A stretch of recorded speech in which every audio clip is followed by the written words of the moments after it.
자, 오늘은 종려주일이라고 그러네요. Today's Palm Sunday. This is Palm Sunday, 그리고 내일부터 시작되는 주간이 고난 주간입니다. and this is with the Passover week, Passion week. I mean. 고난 주간을 내 영어로 찾아봤어.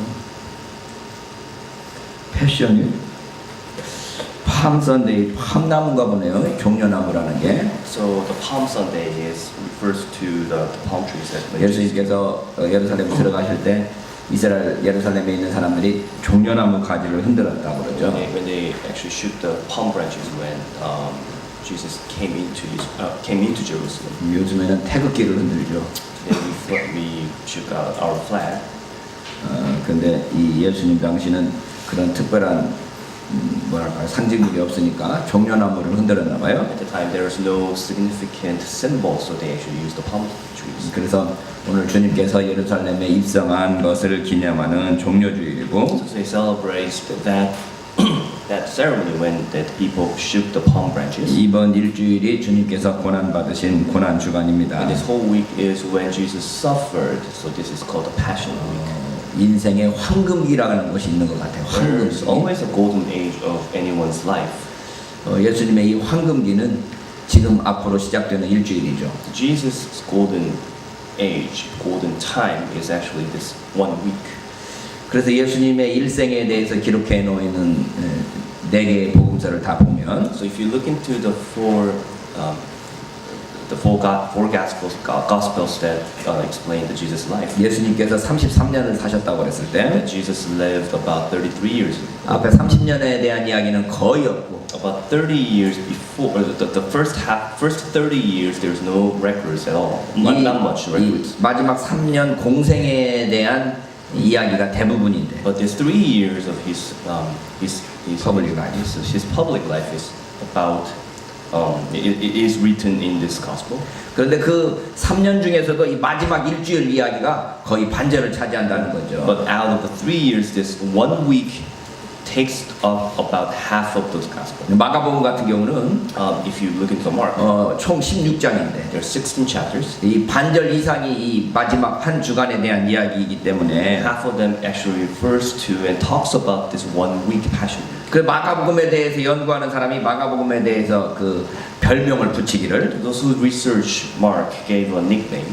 긴 서론을 가지고 있는 예수님의 순환 이야기다 이렇게 제목을 붙였어요. He actually made a title that the suffering of Jesus Christ with a long introduction. 그러니까 이 마가복음은 예수님의 이 순환 이야기가 중심된 이야기라고 하는 So 거죠. Mark actually focuses on the sufferings that Jesus had. 우리가 계속해서 지금 주기도문을 공부하고 있지만 오늘은 고난 주간을 맞이해서 이사야 53장을 묵상해 보는 것도 좋을 것 같습니다. So we have been looking into the Lord's Gospel for the last few Sundays, but this week because it's a Palm Sunday, it's good to actually review the Isaiah. 이사야 53장인데요. It's chapter 53. 이사야 전체가 신구약 성경을 통해서 아주 굉장히 독특한 책입니다. This book is actually very unique in the whole books of the Bible. 우리 성경, 우리 이 개신교가 가지고 있는 성경의 순서에서는 대선지서의 첫 번째 책이지만 In the Protestant view, this book among the Bible is the first of the great prophets. 메시아 예언으로 가장 잘 알려져 있죠. And it is well known for saying that the Messiah is going to come. 그러나 히브리 성경에서는 열왕기서 다음에 나오는 예언서가 이 이사야서입니다. The Hebrew Bible, it comes right after the Chronicles.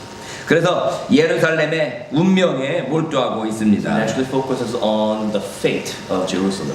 이사야라는 사람은 예루살렘의 그 상층 시민 계급으로 알려져 So 있는데요. Isaiah is known as the upper class of the people. 왕족에 가까운 And 인물이었고 he may have been one of the generations of kings. 예루살렘의 중심 사회 안에 있었다는 것을 알 수 있습니다. And we know that he was in the center of the Jerusalem's life. 예루살렘 고위층의 사람이었다는 So 거죠. he's one of the higher upper classes. 저도 요즘에 자주 느끼는 거지만 So I feel recently 고위층 사람들이 가지고 있는 정보하고 that the information that this nobility, these noble people, the higher, 우리가 가지고 있는 정보하고는 그 차원이 다릅니다. compared to the people, the knowledge of those lower classes, actually very different. 저도 정치에 대해서 상당히 관심을 가지고 있다고 생각하는 사람인데 I consider myself to be very interested in the politics. 이 정부에 있는 지도자들하고 만날 때는 제가 깜짝깜짝 놀라는 When 게 I meet the leaders, the politicians, 이 사람들이 알고 있는 정부의 양은 내가 알고 있는 정부의 양하고 비교할 수가 없구나라는 생각들을 자주 하는 I'm 거죠. surprised of the amount of the information that they have compared to me that I actually lack those information. 그러니까 이사야가 이 고유층에 있었다라는 것은 So the meaning of Isaiah being in the upper class. 이 평민들이 가지고 있는 정보하고는 다른 많은 정보들을 가지고 있었다는 것을 He 이야기하고 had many informations that the regular known people don't have. 예루살렘에 닥친 일련의 위기들을 보면서 And facing the crisis of Jerusalem, 하나님의 심판을 얘기하고 he talks about the judgment that the God's going to deliver, 하나님으로부터의 어떤 소망을 기대하는 겁니다. and also expects the hope. 여러분 이사야라는 책은 신구약 성경 전체에서 시편을 제외하고 가장 긴 책입니다. Among the Bible, except for Psalms, it is the longest chapter. It has the longest chapter, and it is the longest. 총 66장으로 되어 It 있는데요. actually has 66 chapters. 이게 아주 재밌죠. This is interesting 성경 전체가 66권인데 because the Bible contains 66 books. 이사야가 66권으로 되어 And 있어요. Isaiah has 66 chapters. 성경 전체가 구약 성경이 39권이고 신약 성경이 27권인데 So Old Testament has 39 books and 27 for the New Testament. 이사야서는 1장에서 39장이 1부고 40장 이후가 2부입니다. Isaiah actually has two parts, which first part is 39 chapters and the second part is to 27. 이 신구약 성경하고 비슷한 주제들을 가지고 있다는 And it 거죠. also even has the similar subjects that Old and New Testament takes. 근데 학자들이 이사야서를 연구해 보니까 But when scholars actually research into Isaiah, 역사적 배경이 다르고 the historical basis is different, 문체도 달라서 but the literature is different. 이게 한 권에 챙길 수가 없다. So they say that this Isaiah it cannot be one book. 최소한 2권, 최소한 2~3권으로 나눠질 수 있다라고 보는 It 거죠. must be at least 2 or 3 books. 뭐 이렇게 나누는 거에 대해서 보수 진영에서는 별로 찬성하지 Now, 않습니다만은 the conservative actually don't agree with it. 그러나 이 문학적으로 또는 이 문헌 비평들을 통해서 보면 But if you consider it in a literal, the literary value, 이 이사야가 보통 3권으로 나눠진다라고 보아집니다. we see that Isaiah is actually divided into 3 parts. 1장에서 39장까지가 제1 이사야서라고 그래서 First to 39 chapters is actually the first Isaiah. BC 8세기의 사건들을 포함하고 있고 Takes place in the 8th century BC. 40에서 55장까지가 제2 이사야라고 해서 40 to 55 is considered the Isaiah 2. 시적인 표현으로 이루어져 It 있습니다. actually has all this poetic. 바벨론의 몰락과 페르시아 왕 고레스의 부상 이게 뜨는 것, 이 부상이 다루어져 있습니다. It talks about the fall of Babylon and the rise of the Persian king. 56에서 66장을 제3 이사야라고 그러는데 55 to 56 is considered the third Isaiah. 포로에서 귀환한 이스라엘 백성에 대한 관심을 표현하고 And 있습니다. it talks about the Israelites returned from those captivations. 우리가 보고 있는 게 지금 이사야 53장은 제2 이사야 속에 포함되어 있습니다. So chapter 53 we are looking into it right now is within the second Isaiah. 제2 이사야에는 종의 노래라고 알려져 있는 4편의 시가 들어 It 있습니다. actually includes the four known as the four songs of the slaves. 우리가 이 4편의 시를 읽어보면 우리가 아주 자주 접했던 말씀들인 것을 알 수 있어요. And if we read these four songs, we actually have read them before, or known them before. 이 4편의 시가 서로 연관성을 가지고 있어서 Four songs have connections. 하나님께로부터 부름받은 어떠한 종에 대한 이야기를 하고 It 있습니다. talks about the slaves, those who are called by God. 첫 번째 종의 노래가 42편 1절로 4절까지인데요. First song is from the Isaiah 42, 1 to 4. 여호와의 종으로 불리는 이 종은 하나님께 아주 가까이 있는 사람입니다. Here is my servant whom I uphold, my chosen one in whom I delight. I will put my spirit on 이 him. 하나님과 가까이 있는 사람이라는 거죠. So he is actually the one is closest to God. 이사야 42장 1절로 4절을 보면 So let's look into 42, 1, 4. 내가 붙드는 나의 종 내 마음에 기뻐하는 나의 택한 사람을 보라. Here is my servant whom I uphold, my chosen one in whom I delight. 내가 나의 신을 그에게 주었은즉 그가 이방에 공의를 베풀리라. I will put my spirit on him, and he will bring justice to the nations. 그는 외치지 아니하며 목소리를 높이지 아니하며 그 소리로 거리에 들리게 He 아니하며 will not shout or cry out or raise his voice in the streets.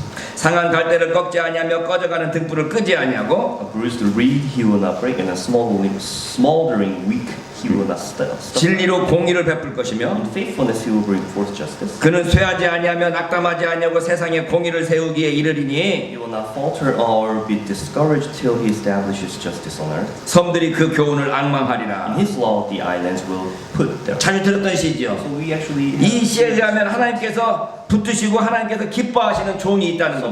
according to this song, God actually has one slave that he likes. 그래서 하나님께서 그 종을 통해서 하나님의 일을 하셔서 Through this servant he's going to work. 이 아주 자주 기도하는 것처럼 상한 갈대를 꺾지 아니하며 꺼져가는 그 등불을 끄지 아니하는 하나님을 이야기하고 있습니다. It talks about, it sings about God that he will, that is not going to break the bruised reed or going to snuff out the smoldering wick. 두 번째 종의 노래는 49장 1절로 6절까지인데요. Second song is from 49, 1-6. 이제 이 종의 사명이 확장되어서 하나님의 구원이 땅끝까지 이르게 하는데 헌신합니다. He devotes into the mission of spreading the gospel, spreading his salvation to the end of the world. 그래서 이사야 49장 1절로 6절까지 읽어보면 49, 1-6.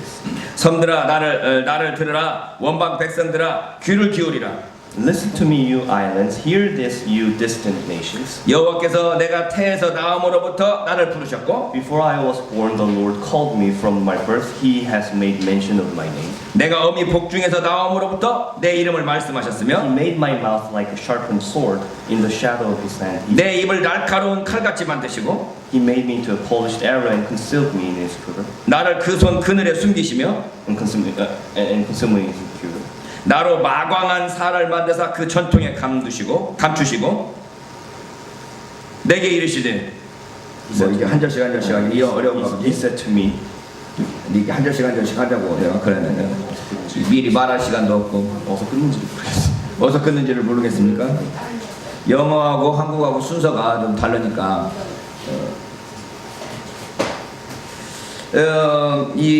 그 3절입니다. 2절입니다. Verse 2. 나에게 이르시되 너는 나의 종이요 내 영광을 나타낼 이스라엘이라 하셨느니라. Verse 3. He said to me, you are my servant Israel, in whom I will display my splendor. 4절 그러나 나는 말하기를 내가 헛되이 수고하였으며 무익히 공연히 내 힘을 다했다 하였도다. But I said, I have labored to no purpose. I have spent my strength in vain and for nothing. 정령이 나의 신원이 여호와에 있고 나의 보응이 나의 하나님께 있느니라. Yet what is due me is in the Lord's hand, and my reward is with my God. 나는 여호와의 보시기에 존귀한 자라. And now the Lord says, 나의 하나님이 나의 힘이 되셨도다. and now the Lord says, He who formed you in the womb to be His servant to bring 다시 야곱을 자기에게로 돌아오게 하시며 이스라엘을 자기에게 모이게 하시려고 나를 태에서 나옴으로부터 자기 종을 삼으신 여호와께서 말씀하시느니라. And now the Lord says, He who formed me in the womb to be His servant to bring Jacob back to Him and gather Israel to Himself. For I am honored in the eyes of the Lord, and my God has been my strength. 6절 그가 가라사대 내가 나의 종이 되어 야곱의 지파들을 일으키며 이스라엘 중에 보존된 자를 돌아오게 할 것은 오히려 경한이리라. 내가 또 너로 이방의 빛을 삼아 나의 구원을 베풀어서 땅끝까지 이르게 하리라. He says, It is too small a thing for you to be my servant to restore the tribes of Jacob and bring back those of Israel I have kept. I will also make you a light for the Gentiles. 이 하나님의 종을 My 하나님께서 salvation to the ends of the earth. 하나님의 종을 태어나기 전부터 예정하셨다는 So 것이고 He predestined this servant to be His servant in the long time before. 그로 하여금 이방의 빛을 삼아서 땅끝까지 구원을 베풀게 할 것이다 라고 약속하고 있습니다. And He made light of this among the Gentiles so that the salvation can be spread. 세 번째 종의 노래는 50장 4절로 9절인데요. Third psalm is from 54 to 9. 이 종은 하나님께서 자기에게 주신 그 고난을 피하지 않으면서 He doesn't go away from the sufferings or the tests. 하나님의 도우심을 믿고 바라는 것을 볼 수 있습니다. Rather, he actually looked forward the guidance and help from God. 우리가 50장 이사야 50장 4절을 자주 암송하죠. We memorize the verse 54 many times. 주 여호와께서 학자의 혀를 내게 주사 나로 곰핍한 자를 말로 어떻게 도와줄 줄을 알게 하시고 아침마다 깨우치시되 나의 귀를 깨우치사 학자같이 알아듣게 하시는도다. The sovereign Lord has given me an instructed tongue to know the word that sustains the weary. He wakens me morning by morning, wakens my ear to listen like one being taught. 학자의 혀를 필요한 학자의 혀. The instructed tongue. 그래서 다른 사람을 도와줄 수 있기를 바란다는 거죠. So it's with that tongue he seeks to help the others. 제가 요즘에 상담학 책을 읽고 있는데요. I'm reading some of the psychological books. The 카운셀링. counseling book. 이 카운셀링을 하는 그 책들을 읽으면서 제가 느끼기를 I'm reading this book and I figure out that 제가 별로 재미가 없어요. I am not interested in them. 아, 그래서 사람마다 다 각자 자기가 재미있어 하는 분야가 있구나라는 생각을 So I 했고, figured that the people have the interest of their own. 자기가 좋아하는 일들을 하면서 So 살아야지. you actually have to do things that you like. 이 카운셀링 일을 하려고 보니까 그 사람의 상태를 이해해야 되고 다른 사람들의 상태하고 막 비교해야 되고 막 이렇게 So 복잡하더라고요. when you counsel, you have to see into what he does or she does and compare them with the acts of the others. 귀신 들린 자와 정신 분열증 환자가 같은 점도 있고 다른 점도 있어서 치료하는 방법이 달라야 된다. 뭐 이런 논지였어요. So what it actually talked about is that those who are inhibited by the ghost and those who have dementia, they actually have something in common. So there's some common things that you have to do. 제가 가지고 있는 상담학 책이 한 30권, 40권 되는데 So I have about 30 to 40 books of those counseling books. 금년에 내가 그걸 다 읽으려고 지금 세 번째 책을 읽고 And I 있는데 meant to read them all within this year, so I'm on my third book. 성경에서 귀신 들린 자에 대해서 어떻게 이야기하는가를 제가 성경책을 찾아보면서 이렇게 성경 신학적으로 접근하는 것은 재밌는데 Comparing them with the Bible and talk through this within the biblical perspective, I'm interested in. 그걸 정신병의 정신분열증하고 어떻게 비교되고 그것이 같은 점은 뭐고 다른 점은 뭐서 상담할 때 어떻게 상담해야 되는가를 이야기하니까 제가 재미가 없어진다. But when I start to compare them with those people who have dementia and the pros and cons of it, and compare them with them, things like that, and I start to realize that hey, I'm no more interested. 우리가 학자혈을 가져서 다른 사람을 어떻게 도와줄 건가를 아는 것이 참 필요한 것 So you 같아요. actually have to have those instructed tongue to be able to relay the information, instruct the others. 아침마다 깨우치시되 나의 귀를 깨우치서 학자같이 알아듣게 하시도다 And 그러는데 he wakes in me morning by morning, wakes in my ear to listen like one being taught, he said. 알아듣는 게 필요한 거죠. So 알아듣는 you 게. actually have to have the ear to understand the things we talk. 이 강의를 했는데 강의를 못 알아들어. So when I lecture and then they don't understand. 물론 초등학생한테 제가 미적분 가르쳤다는 기분도 들지만 So I almost felt like that I'm teaching beyond the algebra to the elementary school. 지난주 목요일 날 저 인천 가서 제가 강의를 한 4시간 하고 왔는데 So last Thursday I actually went to Incheon to give a lecture. 못 알아들은 것 같기도 하고 I don't think they understood.